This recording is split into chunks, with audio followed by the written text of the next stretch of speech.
அணு ஆயுதத்தை வந்து செஞ்சு முடிச்சிட்டதா ஈரான் வந்து ஒரு அறிவிப்பு வெளியிட்டதா ஒரு செய்தி ஒன்று வந்துச்சு. அது உறுதிப்படுத்தப்பட்ட தகவலா என்ன நடக்குது சார்? இல்லை, அதாவது என்னென்னா இப்போ அதை விட ஒரு ஆபத்தான ஒரு விஷயம் என்ன இருக்குது அப்படின்னு பார்த்தீங்கன்னா, அடித்ததில் இஸ்ரேல் எந்த பதிலுமே சொல்லாமல் இருக்காங்க. ரகசிய இடத்தை தாக்கிட்டாங்க. திருப்பி இஸ்ரேல் என்ன பண்ணிட்டாங்கன்னா, இங்கே ஈரானுடைய அணு ஆய்வு மையம் இருக்குல்ல, இதில் எல்லாம் ஏற்கனவே செறிவீட்டப்பட்ட யுரேனியம் அந்த இதில் குண்டை போட்டாங்க. குவைத் அரசு வந்து ஒரு பெரிய எச்சரிக்கையை விட்டுறதுக்கு தான் இப்போ பீதியாக இருக்குது. உலகம் பூர்வமாக பீதியாக இருக்குது. என்னன்னா அணு கசிவு ஏற்பட வாய்ப்பு இருக்கிறது, அதனால் மக்கள்லாம் பாதுகாப்பாக இருக்குன்னு சொல்லிட்டு அவங்களுடைய இராணுவ தலைமை தளபதி, அதுக்கப்புறம் அவங்களுடைய மன்னரோட ரெப்ரசன்டேட்டிவ் எல்லாருமே வந்து டிவியில் தோன்றி மக்களுக்கு எச்சரிக்கை விட்டுருக்காங்க. அப்படி மட்டும் ஏதாவது நடந்துச்சு அப்படின்னா இஸ்ரேலில் அழிச்சிருவாங்க. இவங்க நேரடியாக வந்து நெகேவில் உள்ள, அதாவது இந்த டிமோனாவில் போட்டாங்கன்னு வைங்க, இஸ்ரேலும் பஸ்பமாயிரும், ஈரானும் காலி. இதை இந்த உலகத்தில் ஒழிக்கப்பட வேண்டிய ஒரு இவன் இருக்கான்னா இவன் தான். அது அவன் இருக்கிற வரைக்கும் இது நடக்க தான் செய்யும். நான் செத்துட்டான் அப்படின்னு சொல்லிட்டு இல்லை, அதை தான் செத்துட்டான் அப்படின்னு தான் சொல்கிறாங்க, இன்னும் உயிரோடு இல்லைன்றாங்க. பட் ஆனால் அது நிரூபிக்கப்படலை இன்னும். அது ஏன்னா இவங்களை பற்றி நம்ப முடியாது. ஏற்கனவே இருந்த அதிபர் செத்து 7 வருஷம் கழிச்சு தான் செத்துட்டாருன்னு சொல்லியிருக்காங்க. எந்த நாட்டிலையும் அப்படி இருக்காது. கமேனி செத்துட்டாருன்னா அவங்க ஒத்துக்கிட்டாங்க, உடனே இது பண்ணாங்க, அந்த இது கொண்டு போய் புதைச்சாங்க, கூட்டம் நடத்துனாங்க, முடிஞ்சு போச்சு. ஆனால் இவங்க வந்து சாத்தானின் குழந்தைகள், புரியுதா? அந்த மாதிரியான ஒரு ஆள் அவன். உலகத்தின் ரொம்ப மோசமான நபர் இந்த உலகத்தில் யாருன்னா நம்பர் 1 வந்து நெதன்யாகு. ஸோ வந்து என்ன அப்படின்னா, எங்கள் மேலே போட்டுருவாங்கன்னு நினச்சி போட்டுருவான் அப்படின்னு சொல்லி போட்டு விட்ருவாங்க. ஸோ யார் முதல்ல பயன்படுத்துகிறான்றது தான் பெரிய விஷயமா இருக்குது. சார் வணக்கம் சார். வணக்கம் நந்தா. வணக்கம். இந்த ஈரான் இஸ்ரேல் போரில் தொடர்ந்து என்னென்ன நடக்குது அப்படிங்கிற விஷயங்களை உடனுக்குடனே நீங்கள் சொல்லிட்டு இருக்கிறீங்க, பார்வைகளும் பார்த்துட்டு இருக்காங்க. இப்போ இந்த போர் தற்பொழுது முடிவுக்கு வருமானு கேட்டால், அந்த அணு ஆயுதங்களை உற்பத்தி செய்ய போகிறாங்க ஈரான்கிறது தான் போரோடைய தொடக்கமாக இருந்துச்சு. பட் அதை காரணமாக காமிச்சு ஈரானோட எண்ணெய் வளத்தை அமெரிக்கா ஆட்டை போட நினைக்கிறாங்க அப்படிங்கிறது எல்லாருமே நம்ம தொடர்ந்து பேசணும். தற்பொழுது என்ன நிலவரம்? அணு ஆயுதத்தை வந்து செஞ்சு முடிச்சிட்டதா ஈரான் வந்து ஒரு அறிவிப்பு வெளியிட்டதா ஒரு செய்தி ஒன்று வந்துச்சு. அது உறுதிப்படுத்தப்பட்ட தகவலா என்ன நடக்குது சார்? இல்லை, அதாவது என்னென்னா இப்போ அதை விட ஒரு ஆபத்தான ஒரு விஷயம் இருக்குது. என்ன இருக்குது அப்படின்னு பார்த்தீங்கன்னா, இப்போ சற்று முன்னர் ஈரான் வந்து சற்று முன்னர் ஒரு 2-3 மணி நேரம், இப்போ நீங்கள் எத்தனை மணிக்கு போடுறீங்கன்னு தெரில, இப்போ மத்தியானம் குவைத் அரசு வந்து ஒரு பெரிய எச்சரிக்கையை விட்டுறதுக்கு தான் இப்போ பீதியாக இருக்குது. உலகம் பூர்வமாக பீதியாக இருக்குது. என்னன்னா அணு கசிவு ஏற்பட வாய்ப்பு இருக்கிறது, அதனால் மக்கள்லாம் பாதுகாப்பாக இருக்குன்னு சொல்லிட்டு அவங்களுடைய இராணுவ தலைமை தளபதி, அதுக்கப்புறம் அவங்களுடைய மன்னரோட ரெப்ரசன்டேட்டிவ் எல்லாருமே வந்து டிவியில் தோன்றி மக்களுக்கு எச்சரிக்கை விட்டுருக்காங்க. அணுவோடைய கதிர்வீச்சு குவைத் மக்களை தாக்குவதற்கு வாய்ப்பு இருக்குது அப்படின்னு. என்ன காரணம் சார்? அது என்ன சொல்கிறாங்க அப்படின்னா, இந்த நாசகார இஸ்ரேல் இருக்கான்ல, இவன் என்ன பண்ணுறான்னா, டிமோனாவை தாக்குன உடனே, டிமோனாவை தாக்கலை, அதாவது டிமோனா தான் வந்து அணு உலை இருக்கக்கூடிய இடம். யார் ரகசியமாக இஸ்ரேல் அணு உலை வைத்திருக்கக்கூடிய இடம் டிமோனா. அந்த டிமோனாவை தாக்குவோன்னு எச்சரிக்கிறதுக்காக என்னென்னா, அவங்க வந்து 90 கிலோமீட்டருக்கு முன்னாடி இருக்கக்கூடிய 93 கிலோமீட்டர் சரியாக அங்கே வந்து ஈரான் ராக்கெட் தாக்குதல் வந்து பார்த்துக்க, கிட்ட வந்துட்டான், ஒரு ஸ்டெப் தள்ளி போட்டேன் அப்படின்னா டோட்டலாக அவனை முடிஞ்சிடுவேன் அப்படின்ற எச்சரிக்கையாக டிமோனாவே அழிச்சிருச்சு. டிமோனாவில் உள்ள அங்கே சயின்டிஸ்ட் உடைய ரெசிடென்ஸு இது எல்லாமே ஒரு 80 கிலோமீட்டர் 90 கிலோமீட்டரில் இருக்கக்கூடிய, புரியுதா? இப்போ நம்மளோட அணு உலை இங்கே இருக்குல்ல, இங்கே கல்பாக்கம் இருக்குது, அது எங்கே இருக்குது? இங்கேருந்து கிட்டத்தட்ட ஒரு சென்னை சிட்டிலேருந்து ஒரு 70 கிலோமீட்டர் இருக்கும், 80 கிலோமீட்டர் இந்த மாதிரி தான். ஏன்னா அந்த மாதிரி உங்களோட அந்த 93 கிலோமீட்டரில் வந்து தாக்குதல் நடத்தி அந்த இடத்தையே அழிச்சிட்டாங்க. அழிச்சதில் இஸ்ரேல் அமைதியாக இருந்தால் என்ன வித பாதிப்பு எதை பற்றியுமே ஒன்றுமே சொல்லலை. ஒரு வாரம் ஆச்சு. டிமோனாவில் என்ன ஆச்சு அன்னு மெதுவாக என்ன பண்ணுறேன்னா, டைம்ஸ் ஆஃப் இஸ்ரேலுடைய யூடியூப் சேனல், அவன் அந்த ரிப்போர்ட்டர் நேற்று தான் ஸ்பாட்டில் போய் ஒன்று எடுத்து போட்டிருக்கான். ஒரு டாப் ஆங்கிளில் எடுத்திருக்காங்க. எடுத்துகிட்டு பாருங்கள் சேதத்தை, இது குழந்தைகள் படிக்கக்கூடிய பள்ளிக்கூடத்தில் குண்டை போட்டிருக்காங்க. அதாவது இதை திருப்பி விடுறதுக்காக போட்டிருக்காங்க. குடியிருப்பு பகுதியில் குண்டை போட்டு இத்தனை பேர் 10 பேர் படுகாயம். அதில் செத்துருந்தா ஒரு 2000 பேர் செத்துருப்பான், 1000 பேர்னாலும் செத்துருப்பான். சரியா? 10 பேர் படுகாயம் அடைஞ்சிட்டாங்க, லேசான காயம் அடைஞ்சிட்டாங்கன்றாங்க. அதை பார்த்தா, அது விழுந்ததை பார்த்தா அவங்க எந்த சயின்டிஸ்ட்டுமே உயிரோடு இருக்கிறதுக்கு வாய்ப்பே இல்லை. அது ஒரு 20-30 பில்டிங்கை, ஹைரைஸ் பில்டிங்கை அடித்து காலி பண்ணி, ஹைரைஸ்ன்றது இல்லாமல் ஒரு 7 10 மாடி பில்டிங்கை காலி பண்ணியிருக்காங்க. அடித்ததில் இஸ்ரேல் எந்த பதிலுமே சொல்லாமல் இருக்கான், ரகசிய இடத்தை தாக்கிட்டாங்க. இப்போ என்ன அப்படின்னா திருப்பி இஸ்ரேல் என்ன பண்ணிட்டான்னா இங்கே ஈரானுடைய அணு ஆய்வு மையம் இருக்குல்ல, எல்லாம் ஏற்கனவே செறிவீட்டப்பட்ட யுரேனியம் அந்த இதில் குண்டை போட்டான் இப்போ அப்படின்னு தகவல் வந்த உடனே கரெக்டாக அங்கேருந்து குவைத் வந்து 280 கிலோமீட்டர் இருக்கு சரியா. அப்போ இங்கே நமக்கு அணு கதிர்வீச்சு நம்ம மேலே போடணும்னு அவசியம் இல்லை. 280 கிலோமீட்டர் தூரத்தில் இருக்கக்கூடிய ஈரான் அணு மையத்தில் குண்டு போட்டதுனால அந்த அணு கதிர்வீச்சு நமக்கு வருவதற்கான வாய்ப்பு இருக்குது அப்படின்னு ஒரு எச்சரிக்கையை விட்டுருக்காங்க. அப்படிங்கும்போது இது வந்து ஒரு அச்சத்தை ஏற்படுத்தும் வகையில் இருக்குது. அப்போ ஈரான் அணு உலையில் குண்டை போட்டானா டைரெக்டாகவே எதை செய்யக்கூடாதோ அதை செஞ்சுட்டானான்னு தெரியல. அப்படி மட்டும் ஏதாவது நடந்துச்சு அப்படின்னா இஸ்ரேலில் அழிச்சிருவாங்க. இவங்க நேரடியாக வந்து நெகேவில் உள்ள அதாவது இந்த டிமோனாவில் போட்டாயின்னு வைங்க, இஸ்ரேலும் பஸ்பமாயிரும், ஈரானும் காலி. இப்போ அணு ஆயுதங்களை உபயோகப்படுத்துறது ஒரு சில நிமிடங்கள்ல அந்த நாடை சுடுகாடாக்குற மாதிரி. இப்போ அணுமின் நிலையத்தை அடிக்கிறதுங்கிறதும் அணு கதிர்வீச்சு அதை விட பயங்கரமானது. என்டையரா அந்த சுற்றுச்சூழல் மக்கள் அணு ஆயுதம்ன்ற விட ஒரு குறிப்பிட்ட ஒரு குறிப்பிட்ட லிமிட்டான அந்த ஏரியா இருக்கும். இது அணு ரிசர்ச் சென்டர்லையோ இல்லை யுரேனியம் வச்சுருக்க இடத்துல அடித்தா அது கிலோ கணக்கில் இருக்கும். எல்லாம் அந்த ஏரியாவே காலி பண்ணிடும். இப்போ அண்டை நாடு இப்போ என்னென்னா ஈரானில் 280 கிலோமீட்டர் தான் குவைத் இருக்குது. அந்த மத்திய கிழக்கு நாடுகள் முழுவதுமே அந்த அணு கதிர்வீச்சு இருக்கும். புரியுதா? நாடு இருக்கும், மக்கள் செத்துருவான். நிச்சயமா இப்போ அணு கதிர்வீச்சு படுதுன்னா உடல்ல பெரிய அதோட உடை கூட அந்த உடையை போட்டு ஒருத்தன் ஃப்ளைட் ஏறி இங்கே வந்தான்னா கூட இங்கே அவனுக்கு பாதிப்பு இருக்கும். புரியுதா?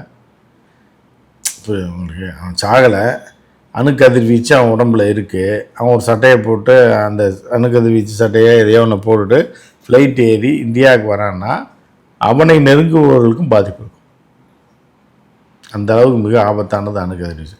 இதை இந்த உலகத்தில் ஒழிக்கப்பட வேண்டிய ஒரு இவன் இருக்கான்னா இவன் தான். அவன் இருக்கிற வரைக்கும் இது நடக்க தான் செய்யும். நான் செத்துட்டான் அப்படின்னு சொல்லிட்டு இல்லை, அதை தான் செத்துட்டான் அப்படின்னு தான் சொல்கிறாங்க, இன்னும் உயிரோடு இல்லைன்றாங்க. பட் ஆனால் அது நிரூபிக்கப்படலை இன்னும். அது ஏன்னா இவங்களை பற்றி நம்ப முடியாது. ஏற்கனவே இருந்த அதிபர் செத்து 7 வருஷம் கழிச்சு தான் செத்துட்டாருன்னு சொல்லியிருக்காங்க. எந்த நாட்டிலையும் அப்படி இருக்காது. இப்போ கம்பெனி செத்துட்டாருன்னா அவங்க ஒத்துக்கிட்டாங்க, உடனே இது பண்ணாங்க, அந்த இது கொண்டு போய் புதைச்சாங்க, கூட்டம் நடத்துனாங்க, முடிஞ்சு போச்சு. ஆனால் இவங்க வந்து சாத்தானின் குழந்தைகள் இவங்க. புரியுதா? அந்த மாதிரியான ஒரு ஆள் அவன். உலகத்தின் ரொம்ப மோசமான நபர் இந்த உலகத்தில் யாருன்னா நம்பர் 1 வந்து நெதன்யாகு தான். ஸோ வந்து என்ன அப்படின்னா எங்கள் மேலே போட்டுருவாங்கன்னு நினச்சி போட்டுருவான் அப்படின்னு சொல்லி போட்டு விட்ருவாங்க. ஸோ யார் முதல்ல பயன்படுத்துகிறான்றது தான் பெரிய விஷயமா இருக்குது. 2 நாட்டுக்குமே அழிவாயிடுது. 2 நாட்டுக்கு மட்டும் இல்லாமல் குவைத்து, பஹ்ரைனு, ஸோ வந்து அண்டை நாடுகளும் மத்திய கிழக்கு நாடுகளுக்கு முழுவதுமே ஆபத்து. இது அதுதான் இப்போ எல்லோரும் இன்றைக்கி நிலைமைக்கு, இப்போ தற்போதைய நிலைமைக்கு அதுதான் ஒரு பெரிய இதுக்கு. ஒருவேளை இஸ்ரேல் வந்து போட்டாங்களா குண்டை, இல்லை அணுக்கதி லீக் ஆயிடுச்சா, இல்லைன்னா குவைத் வந்து இவ்வளோ பெரிய வார்னிங்கை கொடுக்க மாட்டாங்க. என்ன நடந்திருக்குன்னே தெரியல. இப்போ இத்தனை நாள் இல்லாமல் திடீர்னு இதை சொல்கிறாங்க அப்படின்னா ஏதோ நடந்திருக்குன்னு அர்த்தம். சர்வதேச அணு சக்தி முகமையும் வந்து எச்சரிக்கை விடுத்திருக்காங்க. அப்படி இருக்கும்போது ஐநா அணுசக்தி அமைப்பு வந்து ஐநாவோட ஒரு பிரிவு, அவனும் எச்சரிக்கை கொடுத்துருக்காங்க. சரி, இவங்க அணுமின் நிலையத்தை தாக்குற அளவுக்கு இஸ்ரேல் செல்றாங்க அப்படின்னா அணு ஆயுதத்தை செலுத்தக்கூடிய சூழலுக்கு வந்துட்டாங்கன்னு எடுத்துக்கிறதா சார்? அதை தான் அவன் என்ன பண்ணுறான்னா அணு ஆயுதத்தை பயன்படுத்தாமல் இவனுடைய யுரேனியம் செறிவூட்டி வைக்கப்பட்டிருக்க இடம் இருக்கு இல்லையா, அந்த இடத்த டார்கெட் பண்ணி அடித்தாலே அவனே அழிஞ்சிருவான்ல அப்படின்னு பிளான் பண்ணுறான். இஸ்ரேல்கிட்ட அணு ஆயுதம் தனியாக இருக்குது, அதை பயன்படுத்தினா சர்வதேச அளவில் அவன் தேவைன்னா அதையும் செய்வான். அவன் நெதன்யாகு செஞ்சிருவான். ஸோ வந்து அந்த மாதிரியான ஒரு சூழல் இருக்குது. ஸோ அந்த மாதிரி இப்போ நெதன்யாகு உயிரோடு இருக்கான்னா நெதன்யாகு பேரை சொல்லி செய்கிறாங்களா அப்படின்றது ஒரு சந்தேகம் இருக்குது. அந்த தீய சக்திகள் எதை வேணாலும் செய்வாங்கன்ற மாதிரியான ஒரு எதிர்பார்ப்பு இருக்குது. ஸோ என்ன நடக்க போகுதுன்றது தான் பெரிய மிடில் ஈஸ்டில் பெரிய இதாக இருக்குது. இப்போ அணுமின் நிலையத்தில் தாக்கி அணுக்கதிர்வீச்சு வெளிப்படுகிறது அப்படிங்கிற ஒரு செய்தியை நாளை அணு ஆயுத போராக இது மாறலாம்ங்கிற ஒரு ஆமாம். இப்போ கட்டாயம் ஈரான் வந்து தாக்குதலுக்கு உள்ளாக்கப்பட்டு அணுக்கதிர் வெளியாச்சு அப்படின்னா நிச்சயமாக அவன் டைரெக்டாக டிமோனோ அட்டாக் பண்ணுவான். அதான் வடகொரியா ஆல்ரெடி ஆஃபர் பண்ணுறாங்களே, அணு ஆயுதங்கள்லாம் ஆஃபர் பண்ணுறாங்க. இருக்கலாம், ஒரு வேளை வச்சு கூட இருக்கலாம். அப்போ இஸ்ரேல் விழுந்தால் இது இருவருமே பெரிய அழிவல்ல சார் ஏற்படுத்தி. நிச்சயமாக இப்போ உலக அளவில் நம்ம என்ன மாதிரியான ஒரு தாக்கத்தை ஏற்படுத்தும்? ஏன்னா ஆல்ரெடி வந்து அங்கே இருக்கக்கூடிய ரிசோர்ஸஸ் பிரச்சனைனால நமக்கு எனர்ஜி லாக்டவுன் அப்படிங்கிற ஒரு விஷயத்த கொண்டு வர்றாங்க. இப்போ ஒரு அணு ஆயுத போராக இது மாறினால் உலக அளவில் இது 3ஆம் உலக போராகவோ இந்தியா பங்கெடுக்கக்கூடிய போராகவோ அப்படியெல்லாம் மாறுவதற்கான சூழல். இந்தியாவில் போரில் எல்லாம் பங்கெடுக்காது, அப்படி வேண்ட அவசியம் இல்லை. ஆனால் என்னென்னா பேரழிவு நமக்கு தான். ஏன்னா இப்படி மிடில் ஈஸ்டில் வந்து பார்த்தீங்கன்னா நம்ம மக்கள் ஆயிரக்கணக்கான மக்கள் உயிர் போயிடும். கத்தார்லாம் பெரும்பகுதி வாங்கி அது இந்தியாவில் ஒரு மிகப்பெரிய பாதிப்பை ஏற்படுத்தும், நிச்சயமாக பாதிப்பை ஏற்படுத்தும். வேலை போயிடும், பாதிப்பு ஏற்படுத்தும். எண்ணெய் கிணறு அப்புறம் முக்கிய எல்லாமே கேஸ் பெட்ரோல் வராது, எல்லாமே லாக் ஆகிடும். அப்படி ஒரு தாக்குதல் ஈரான் மீது நடத்தப்பட்டால் ஈரான் ஈவ இறக்கமே காட்ட மாட்டான், யாருக்குமே எதையுமே கொடுக்க மாட்டான், எதையும் விடவும் மாட்டான். ஏன்னா அவனாடே அழிஞ்சிச்சு அப்படிங்கும்போது இவங்களுக்கு என்னடா அப்படின்னு இவங்க எவனுமே தடுக்கலை, கேட்கல. உலக நாடுகள் சப்போர்ட் பண்ணிட்டு இருக்க, நீ அப்பான்ற அம்மான்ற அப்பத்தான்னா உனையும் சேர்த்து தான் அழிப்போம், அவனே அழியப்போ சாக போகிறான்றப்ப அவன் விடுவானா? அப்படி ஒரு சூழ்நிலை தான் உலகம் பூரா வரும். டோட்டலாக நம்மளாம் என்ன ஆக போகிறோன்னு தெரில, அப்படியே தான் நடந்ததுன்னா.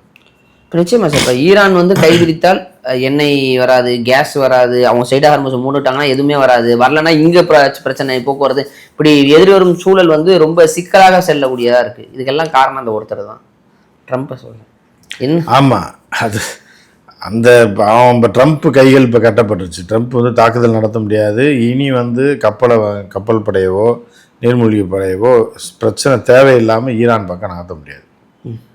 ஏன்னா ட்ரம்ப்பை தூக்க போகிறாங்க. அதனால் ட்ரம்ப் அலறிக்கிட்டு அப்படி பல்ட்டி அடிக்கிறான். பல்ட்டி அடித்தா அதான் ஈரான் சொல்லியிருக்காங்க, யார்கிட்ட பேச்சுவார்த்தை நடத்துகிறாங்க, அவங்களுக்குள்ளே பேச்சுவார்த்தை நடத்துகிறான் போல. நாங்கள்லாம் வந்து அதை பேச்சுவார்த்தை பற்றி எதுவுமே பேசவும் இல்லை, நாங்கள் அதுக்கு தயாராகவும் இல்லை அப்படின்னு.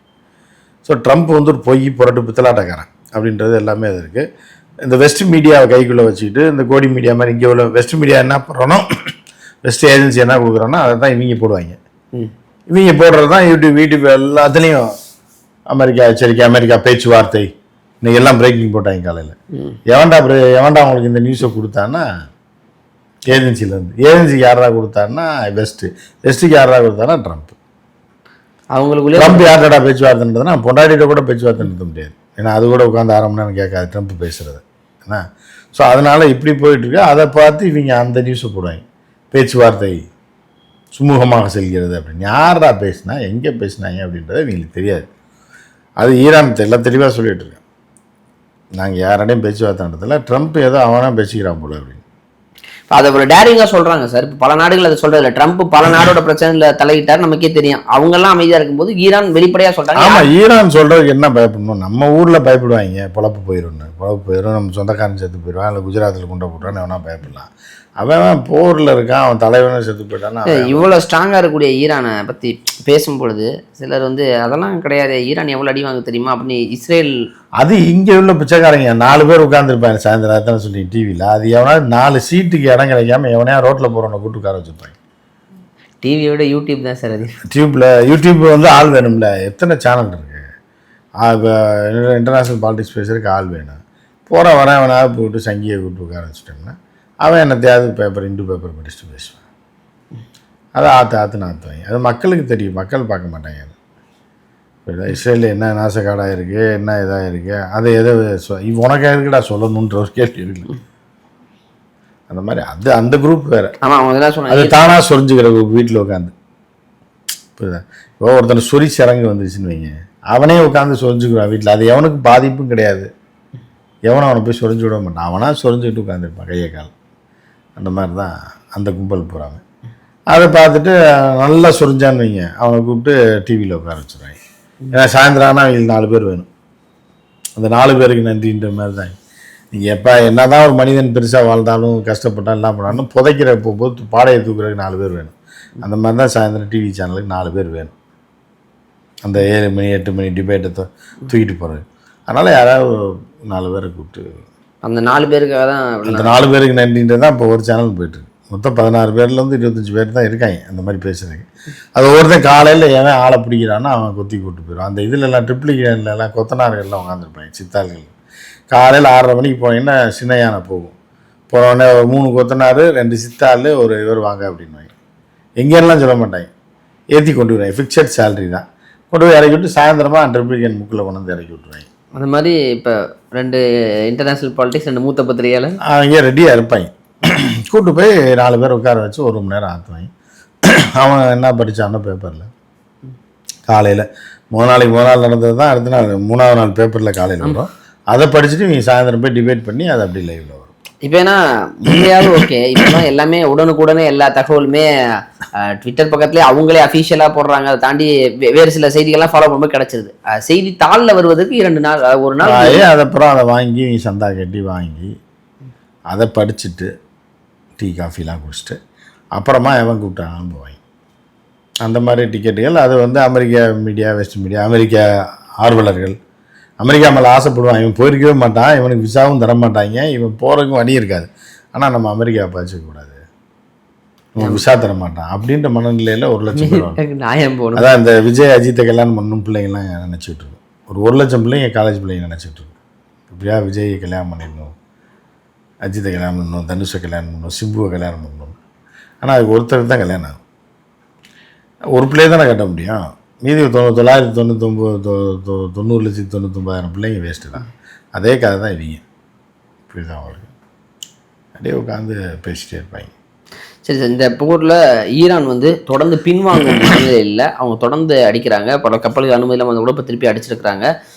இந்த சைடு ஹார்மூஸையும் கண்ட்ரோலில் வச்சுருக்கிறாங்க. அடுத்து அமெரிக்காவோட அந்த யூஎஸ் ஜெரால்ட் போல்டு கப்பலும் பின்னாடி போயிருச்சு. அனைத்துமே பின்வாங்க. இப்போ என்ன பிரச்சனை அப்படின்னா ஒன்றும் இல்லை, ட்ரம்ப்பை செயலிழக்க வச்சிட்டாங்க. ஆமாம், அடித்த அடியில் அமெரிக்காலே அவமானம் ஆயிடுச்சு. அமெரிக்காவோட மூத்த அதிகாரிகள் செக்ரட்டரி ரேங்கில் உள்ளவங்க எல்லாமே ட்ரம்ப்பை கழுவி ஊற்ற ஆரம்பிச்சிட்டாங்க. பலரும் உண்மையை பேச ஆரம்பிச்சிட்டாங்க. சில பேர் ராஜினாமா பண்ணிட்டு கழுவி ஊற்றுறாங்க அரசியல். ஆமாம், அந்த மாதிரி நிலைமைக்கு போயிட்டாங்க. இவனால் இந்த நாடே நாசமாக போகுதுன்னா தேசபக்தர்கள் என்ன பண்ணுவாங்க?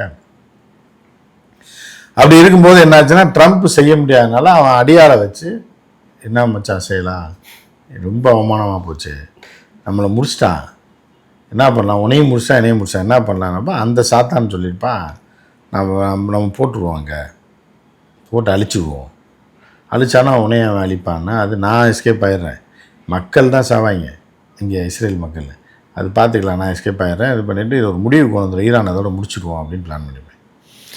ஆனால் அப்படி அவ்வளோ சீக்கிரம் ஈரானை முடிக்க முடியாது. ஈரானில் அணு கசிவு நடந்தாலே அடுத்த நிமிஷம் இஸ்ரேல் அழிஞ்சிடும். ஈரானுக்கு அழிவு இருக்குது, அது வேறு விஷயம். ஆனால் இஸ்ரேலை முடிச்சு இதோட இஸ்ரேல்ன்ற மேப்பில் இருந்து அந்த பக்கத்தை தூக்கிறேன், கிழிச்சிடுவாங்க. இதுதான் ட்ரம்போட ஆசை கூட நினைக்கிறேன். ஏற்றி விட்டு சண்டை போய் ட்ரம்போட இது இன்னொரு விஷயமும் இருக்குது. யூதர்களை ஒட்டுமொத்தமாக அழிக்கிறதுக்கும் ட்ரம்ப் வந்து சும்மா ட்ரம்ப் அடியால் சும்மாலாம் பயன்படுத்தலை. ரொம்ப நாளாக இப்படி நடந்தாலும் நம்மளை மக்கள் பாராட்டுவாங்க, புரியுதா? யூத நாட்டை அழிச்சிட்டு இவனே அழிச்சிட்டு நம்ம ரொம்ப நாள் தலைவலியாக இருக்குது, ஈரானே அழிச்சிட்டு நம்ம நிம்மதியாக இருப்போம்னு ட்ரம்ப்போட பிளான் ஆகும். ஏற்றி விட்டு சண்டைக்கு இப்போ நான் வரான்னு சொல்லி கோத்து விட்டு இப்போ இஸ்ரேல் விசஸ் ஈரான்கிற சண்டை வந்து இப்போ அணு ஆயுத போராக மாறக்கூடிய சூழலில் போய் நிற்குது. இப்போ அணுக்கதிர்வீச்சு ஏற்பட்டிருக்கு அணு நிலையத்தை நடந்த தாக்குதல்களால் அப்படிங்கிறீங்க. இன்னொரு பக்கம் வந்து ஏற்பட்டிருக்கா அப்படின்னு சந்தேகம் கேள்வி வருது. ஏன்னா அது போன்ற செய்திகள் தான் வந்தது. இப்போ ஒரு பக்கம் குவைத் கத்தார் அப்படின்ட்டு பல்வேறு சறுக்கல்களை சந்திச்சுட்டு இருக்கிறாங்க. பொறுத்து வந்து பார்ப்போம் சார். ஈரானுடைய நகர்வை பொறுத்து தான் இந்த போர் முடிவுக்கு வருமா அல்லது ஒரு தற்காலிக ஒரு சூழலாவது இருக்குமாங்கிறது ஈரான் தான் முடிவு செய்ய வேண்டிய ஒரு இடத்துல இருக்கிறாங்க. பொறுத்து வந்து பார்ப்போம். நேரம் கொடுத்ததுக்கு நன்றி சார்.